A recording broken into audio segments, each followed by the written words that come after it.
Franca po përgatitet për një emergjencë të madhe, madje edhe për skenarin më të keq, një konflikt armatosur në territorin e saj. Dhe siç kanë bërë tashmë vendet skandinave, qeveria e udhëhequr nga François Bayrou po përpilon një fletpalosje për qytetarët për t'i ndihmuar ata të përgatiten për kërcënimet në rritje. Manuali i mbijetesës synon të inkurajojë qytetarët të zhvillojnë qëndrueshmërinë e tyre përballë llojeve të ndryshme të krizave, tha një zëdhënëse e kryeministrit për televizionin amerikan CNN. Ajo ju referua fatkeqësive natyrore, incidenteve teknologjike dhe në sektorin kibernetik, krizave shëndetësore siç ishte COVID-19, krizave të sigurisë, sulme terroriste dhe konfliktet e armatosura. Më 5 mars, gjatë një fjalimi televiziv drejtuar kombit, presidenti francez Emmanuel Macron bëri thirrje vendit të tij që të angazhohet në përballje me kërcënimin rus. Edhe tani Parisi, ashtu si kryeqytetet e tjera europiane, po punon për armatimin kombëtar. Këshilli Evropian po vazhdon diskutimet intensive në Bruksel mbi riarmatimin dhe mbrojtjen nga agresioni. Në fillim të marsit, Macron njoftoi një riorganizim të madh të forcave franceze të sigurisë, duke përfshirë një plan për rritjen e numrit të rezervistëve nga 40.000 në 100.000 deri në vitin 2035. Masat e mëtejshme në lidhje me kapacitetet ushtarake,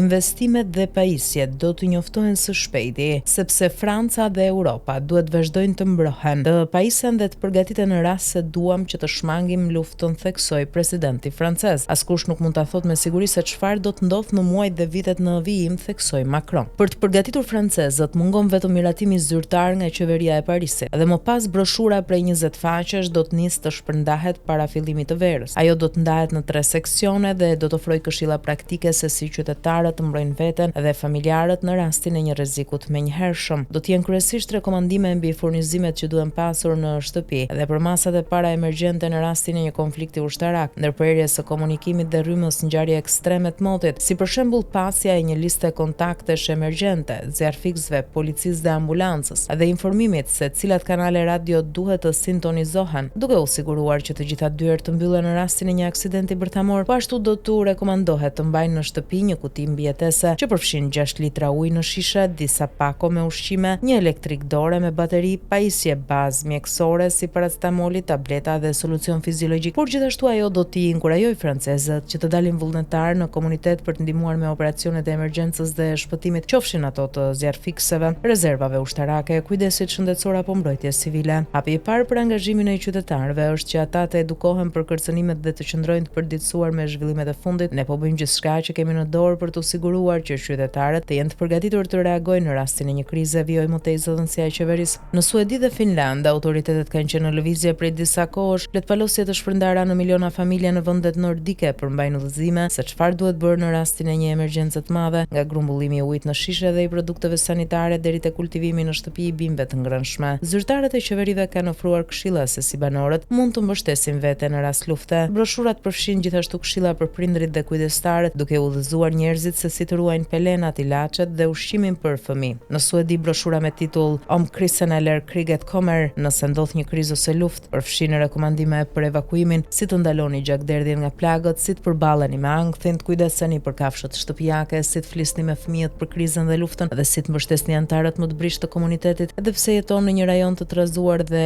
me shumë konflikte të shkuara apo që vlojnë ende nën sipërfaqe. Qeveria e Edi Ramës duket sikur jeton në një dimension paralel. Tensionet rajonale dhe globale janë shumë të larta. Megjithatë nuk kemi parë të mblidhet Këshilli i Sigurisë Kombëtare dhe as të ketë ndonjë plan masash për mbrojtjen e popullatës.